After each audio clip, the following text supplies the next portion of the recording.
নমস্কার বন্ধুরা, 2025-এর আমাদের প্রথম যাত্রা নাসিক।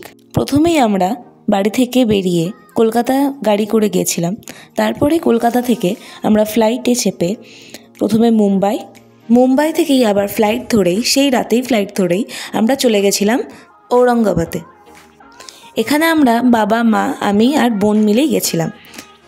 আগে থেকেই একটা আমরা গাড়ি বুক করে নিয়েছিলাম।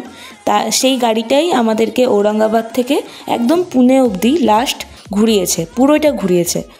প্রথম দিনই আমরা ঔরঙ্গাবাদে পৌঁছাতে নিতেই আমাদের বেজে গেছিলো সকাল 6টা।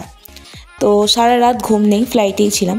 তারপরেই আমরা 7টা সাড়ে 7টার মধ্যে আবার রেডি হয়ে বেরিয়ে পড়েছিলাম আমাদের প্রথম ডেস্টিনেশন ঘৃষ্ণেশ্বর বাবার কাছে। অপূর্ব সুন্দর আমাদের দর্শন হয়েছে, খুবই সুন্দর।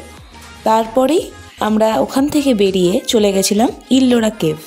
ঘৃষ্ণেশ্বর মন্দিরের ওখানেই আমরা পাও খেয়ে নিয়েছিলাম। কেভে প্রবেশ করার আগে আমাদেরকে টিকিট কাটতে হবে। এই গুহাটি হিন্দু, বৌদ্ধ এবং জৈন ধর্মের লোকেরা মিলে তৈরি করেছিলেন।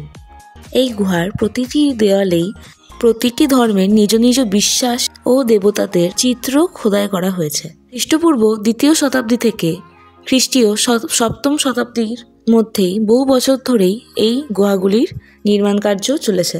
ওখানেই একটা মহাদেবের শিবলিঙ্গ ছিল, একটু সিঁড়ি দিয়ে উঠে। এটি হচ্ছে সেই মন্দির। এই ভিডিওটাকে একটা লাইক আর চ্যানেলটিকে সাবস্ক্রাইব করতে ভুলো না কিন্তু। তারপর আমাদের নেক্সট ডেস্টিনেশন শ্রীভদ্রা মারুতি টেম্পল।